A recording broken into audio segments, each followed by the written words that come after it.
Hello and welcome to Rebels Radio latest interview. I'm joined by Slough joint manager Jon Underwood. How are you, Jon?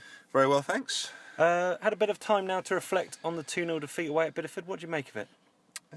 Still disappointed, to be honest. Very frustrating afternoon.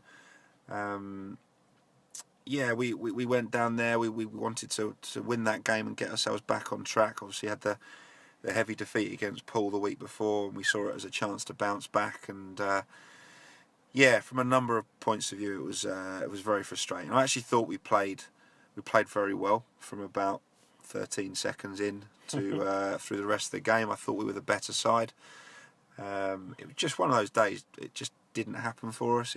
From a number of points of view, how we didn't score, I'll never know. We've had 2 disallowed. We've hit the post. We've had a blatant penalty turned down, and we've missed some good chances. And it was an all-round a day to forget, really. But meanwhile, you didn't have too much, despite the scoreline being quite flattering. You didn't really have that much defending to do. No, I heard Luke was made man of the match. I think he barely had a save to make. He had the goal in the first seconds, and then a penalty went past him. But we spent most of the game attacking. I see in the local paper and the local press down there, they did make Steve Oliver, the Bideford keeper, their man of the match. Yeah, their keeper made some very good saves. I think a few times we should have been more clinical, not giving him an opportunity to make a save. As I said, with the chances we had, there should really have been 3 or 4 goals for us there Saturday. So disappointing to take no points out of 6 after, as you say, a heavy defeat against Poole, followed up by another game where you failed to score. You worried? No, not worried. I think you have these spells. We've been scoring a decent amount of goals all season. I think the front boys have been chipping in with goals. Eddie and Hatchett, particularly in the last couple of months, have scored the majority of our goals, and they've both kind of dried up in the last couple of weeks. And that won't carry on. They're both too good a player to for that run to go on much longer. But maybe we need a few players from elsewhere to chip in. Maybe we need a centre half to pop up with a header from a corner, or a midfield player to score. We can't always rely on our front players. It was our 3 forward Saturday who had the bulk of the chances and didn't take them, and they all put their hands up afterwards and admitted they should have done better. Maybe we need to chip in other areas of the pitch as well. So looking overall, having failed to take those points, has that made that gap to the playoffs just that bit too far? Or do you think that, last time you lost a few games in a row, back in last season over that Christmas period, you came on a storming run after that and won lots of games and really pushed then? Yeah, I don't want to say that we're out of the picture, but clearly the odds are stacked against us now. There's a fair gap now to the playoffs. We'd need an outstanding run to the end of the season. I do think we're the sort of side that can get on that run. But, we hope that would be, when we beat Weymouth, we hope that would be the signal to kind of kick on and push for the playoffs. And to pick up 1 from 9 since then has been very disappointing. And, you can accept getting beat by Poole, but 1 point from Burnham and Bideford, and no respect to those 2 sides. But for where we're trying to get to, 1 point from those 2 games wasn't enough for us. So what have you been doing this week to kind of take action against that and to bring the squad up? Well, we've trained twice. We did a physical session on Tuesday, and we were up at the Polish Club tonight for a football session. As always, the boys trained very well, worked hard. They always do. Never any issues with that. So tonight we had to be a little bit careful in terms of, we are thin on the ground. We are carrying injuries, and we had to make sure we didn't overdo it tonight in terms of how physical the session was, and we asked the lads not to go flying into any challenges because they're quite competitive when they train, but we just couldn't afford to pick up another injury tonight. But we didn't pick up any in training, which was pleasing. Talking of injuries, what are the latest situation? Obviously, Guy came off with what looked like quite a nasty ankle injury. Yeah. And Sears, is he backing around and fit quite yet? Every week we say we think Sears is nearly there, and it's been 4 weeks now. Really frustrating. He rolled his ankle in training, and we thought it'd be maybe 2 weeks, and as I say, now it's 4, and he's still not fit for Saturday. He keeps thinking he's nearly there. He's done some running, he's done some straight work, but any kind of twisting and turning, his ankle's not quite right. So he misses out. Ben Edwards misses out. You know, Ben had come back from a groin injury last Saturday. He did 80 minutes with no problem at all, and then his groin went again.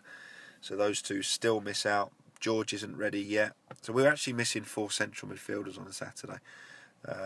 So where does that leave you with the squad? What are you going to do about it? Well, we've been busy. We've been on the phone this week, and tonight we have signed 3 players. So one lad trained with us tonight, Liam Malone, who's previously with Oxford City. He began this season with Oxford City in the Conference North. He's been there for several years.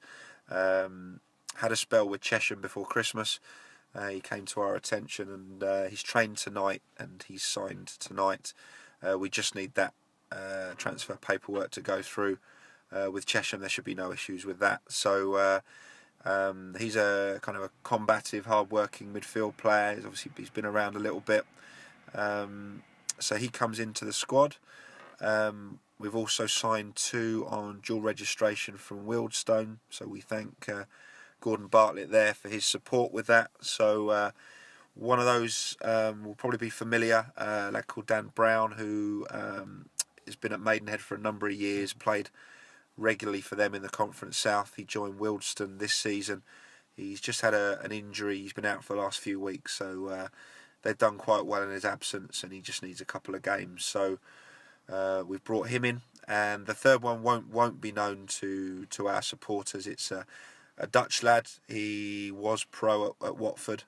He's been playing out in Turkey professionally. He's 20, 21, very gifted midfield player. And he's been training with Wealdstone for the last month, but they've done quite well recently, so he's not. Gordon hasn't had a chance to throw him in yet, so he's quite keen to see where he is and where he's at. So he's let us have him and Brown for at least the next 2 games, Saturday, Tuesday, and then we'll have to see, obviously, where they are and where we are after that. So. Do those 3 go straight into the matchday squad? They do. They'll all go into the squad Saturday. Obviously, we've just got to make a decision on what side we go with. With a dual reg, is it sometimes that you get put pressure on to actually start those players, or are they okay to come across and sit on the bench? Being honest, Dan Brown's joined us to play. He'll come into the side on Saturday. The other lad is a slightly different situation. So. Yeah, we've taken Brown on the basis that we can give him some football, so he'll come straight into the side. Yeah, I mean, dual registrations, they're very much, it's quite a vague arrangement. Things can change in football in days. They might pick up 3 injuries Saturday, and they, despite the fact they've said you can have him Saturday, Tuesday, they might need to call him back. You just never know. They might win their next 3 games and not pick up any injuries and not need him. You just don't know. You enter these things with a bit of an open mind. We're lucky that we've got some good relationships with managers at different levels, and Gordon's someone we get on very well with, and he obviously trusts us to do the right thing with these players, and it's a good arrangement for us, for Gordon and for the players. And with the other lad, with Liam Malone, he's not a lad we know well. He comes very well recommended. He's obviously been playing a good level of football, so he'll have no problems there. We'll just see how that one pans out. Us and the player are going into it kind of on a let's see how it goes type of basis, and we'll see what happens in the coming weeks. He may turn out to be a short-term signing. He may turn out to be someone who's with us this season and next. You just never know with these things. But the primary objective was to bolster the squad short term, and that's what we've done. Yeah, and obviously with Corby in mind on Saturday, it's going to be a big challenge. High flying, only 1 defeat, I think, in their last 11 after a great unbeaten run of 10, lost to a penalty on Saturday away at Poulton. Yeah, and really pushing for playoffs, if not automatic promotion. Yeah, they're a very, very good side. As you said, they've been on a great run. They're used to winning games. Myself and Bakes went and watched them a couple of weeks ago when they won 4-2 at Hitchin on a Monday night, and we were very impressed. They looked a lot better than they did when we played them. I think on that night we stopped them playing, but I thought they looked very, very dangerous. They had a lot of pace, a lot of movement going forward. They've got a lot of players with a professional background. They've got sprinkled throughout the side. They've got a lot of quality. and they're the sort of side that they're set up to challenge to win the league. They're set up to be a playoff side minimum, and that's what we'd expect them to be. So yeah, very tough game. What would be a good result on Saturday? Is it about the result? Is it about the performance? It's about the result, because the performance was good last Saturday and we came away with nothing. So, I think if we'd have gone and beaten, if we'd beaten Burnham recently, beaten Bideford recently, you'd say point against Corby would be another good point to add to the tally. But when, as we've said, 1 point from 9's not enough, and we need to do what we did against Weymouth. We need to come flying out the blocks, and we need to upset one of the high-flying teams. So that's what we'll aim to do. And good to be back at Holloway's Park.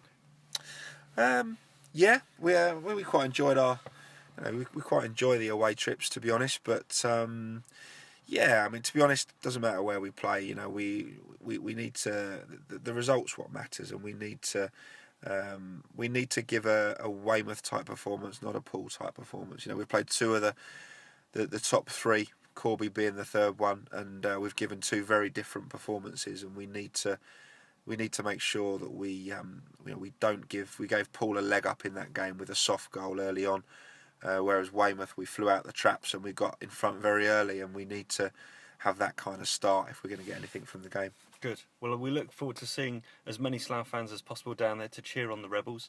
Look forward to a good performance and hopefully a celebration afterwards. Let's hope so. Cheers, John. Thanks.